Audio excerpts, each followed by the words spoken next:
Hello, it's your boy Rosario again, and today we're reviewing Ippo's latest transformation and Mashiba's boxing ability. Ippo and Mashiba's spar has just concluded to prepare Mashiba for the biggest hurdle yet, and Ippo's evolution from an infighter to a switch hitter. This could be the tipping point for Mashiba's character, but unfortunately someone is missing and it could financially ruin his gym. But people miss more than that. But I got you. Ippo has been religiously training his left hand day and night.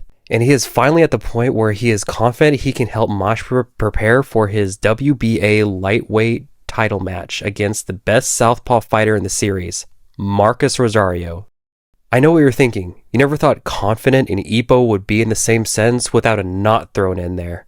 Just wait till you hear Ippo's clapback against Mashiba's trainer.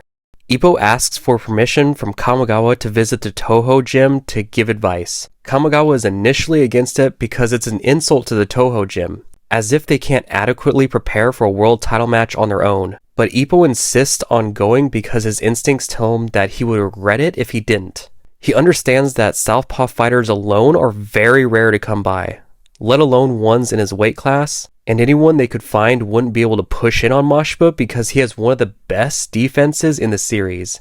And I'll expand on that when we get there. Kamigawa can see how determined Ippo is and allows him to go with his blessing. I mean, after all, who could give better advice than someone who has been a second in a world title match and is also a veteran infighter? Ippo heads to the Toho Gym and is standing outside the gym nervously. See, I told you not to hold your breath. But Itagaki is there to help out to make sure Ippo doesn't do anything stupid. We don't need him to drop the ball as bad as he did with Kumi's questions. I bet she lays in her bed questioning her whole life after that disaster. And then here's Johnny! Mashiba pulls a shining on Ippo, but luckily Itagaki is there to do the talking. Mashiba's coach is hesitant about this coming out of nowhere. He's not a southpaw boxer, he's been retired for at least 2.5 years, and isn't in the same weight class. Toho asks Ippo if he's confident. I mean, this is a world title contender we're talking about. Then Ippo drops one of the coldest lines in the series. He isn't confident. If he can keep from injuring him. And then he briefly talks to Mashiba's sparring partners to give tips about Rosario's style. Toho and Mashiba are understandably surprised. Ippo really said he just might lay out Mashiba. Then something interesting happens. Toho brings up a rumor of Ippo cracking Volk's ribs during the training camp, so he's on the level of a world champion. I wonder how he came across this information. The only people there were Sendo, Ippo, Wally, Miguel, and Denkichi. How universal is this rumor and how many know about it? I can't wait for this to come full circle if Volk ever commentates for one of Ippo's return matches and the regular announcer asks him about it. I mean, sparring with 3 world champion level fighters while in retirement is crazy lore. Imagine your sparring partner is a prime Mike Tyson with more versatility. Yeah, no, I like my face arranged how it is now. Thank you. Toho knowing this, he asks Ippo to get in the ring. Mashiba is more than ready to throw hands. He remembers their last spar. He's just a dumb borer, right? Right? The match begins with Ippo pushing in against Mashiba's flickers, but we already see something's off. Ippo can dodge, but he's still getting grazed by them. I mean, it's leaps and bounds compared to when they fought each other in the pro ring, but still. Mashiba kicks his flickers up a gear, and Ippo can't keep up with him and gets pushbacks against the ropes with a chopping right. But Ippo is still doing well with blocking and parrying. He's about to push in again, but Itagaki stops him. He notices that Ippo still has his weights on. Itagaki quickly takes them off, and the match continues. And Ippo plans to execute a combination that he predicts will happen in the match. This is what he needed to tell Mashiba, or he would regret it. So be on the lookout for this in the match. Then he transitions to a familiar situation. It reminds me of when Rock Lee dropped his weights for the first time, and Tamari is like, oh, do you think it's going to change just by dropping a couple of pounds? Yeah. What could some weights possibly do for a training masochist like Ippo with a stamina that surpasses Takamura, the pound for pound best in the series? Without being restrained any longer, Ippo starts to cleanly dodge the flickers. His step-in is faster, throws a body blow, which is blocked, dodges the left uppercut, then delivers a hook to the head, and then swiftly retreats to a safe distance. The spectators and Mashiba are shocked. Someone who is retired was able to push in and land 2 blows on a fighter that has a title match coming up? Or did he?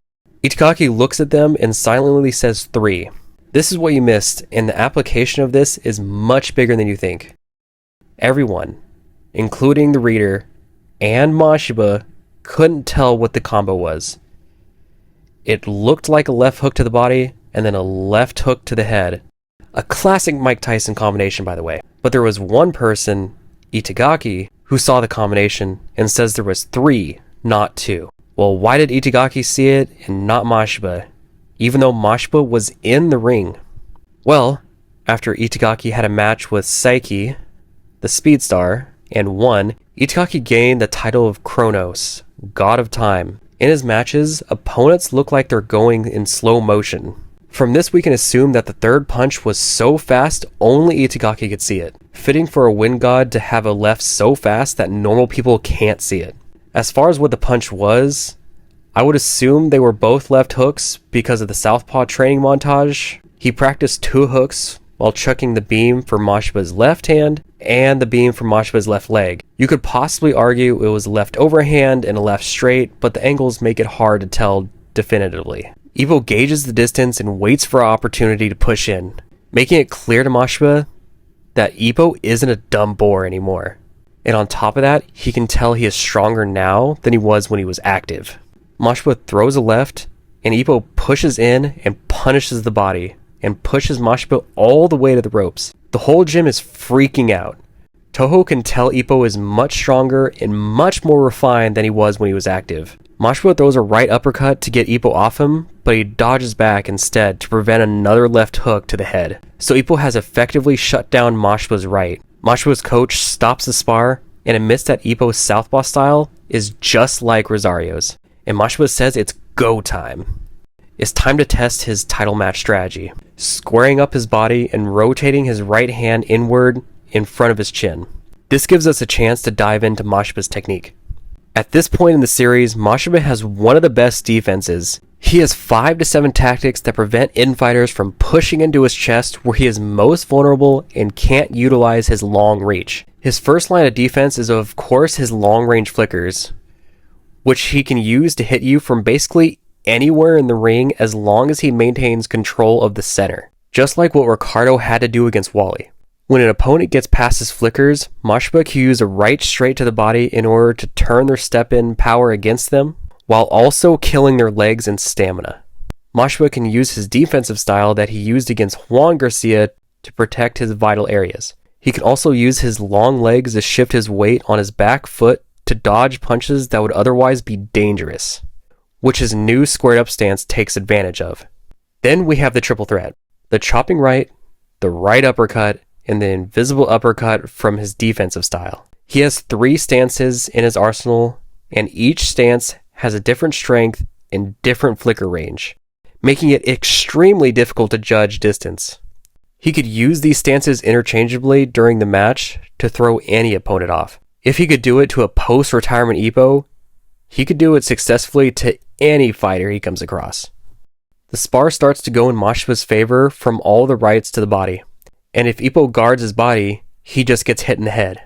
Not only giving Mashiba versatility with his left, but also with his right, to keep his opponent guessing on which big gun he will use. Let's just avoid the elephant in the room of Itagaki having a smartphone at the turn of the century, and yes, apparently we're in the 2000s now. Anyways, Itagaki took a picture of Mashiba getting his face caved in and posted it as Mashiba support, and then proceeds to be roasted alive. Then Talk More breaks the world record of fastest banned accounts on Twitter with a total of 1 post. Which leads us to current events. The missing person I mentioned is Rosario. With only 2 weeks away from the fight, this could be catastrophic. The tickets are sold out, promotions happened, referees have arrived, a lot of money is riding on this. Probably the most the gym and Mashiba has ever invested in a match before. This might not be a big deal to a world champion, but to a world title contender that still needs a full-time job, this is huge. Hearing the news, Ippo is pissed. Maybe that isn't the right word. Unhinged? We haven't seen him this angry since he pimp-slapped his student. 5 days left, Rosario was found. He was in jail because he was involved in a shooting, and now he's officially in Japan. But he misses weight on the first weigh-in. He trained, pushed his body to the limits, and was able to make weight the day before the match. How is this going to play out? Is Rosario pulling a Kimura right now? What shape will he be in for the match? Now, all we have left to do is wait for Mashiba's biggest challenge yet, the world stage. That's all for now. If you enjoyed the video, make sure to give it a like and subscribe if you want to keep up to date with Hajime no Ippo culture and inject it directly into your YouTube feed. Keep fighting on, and I'll see you next time.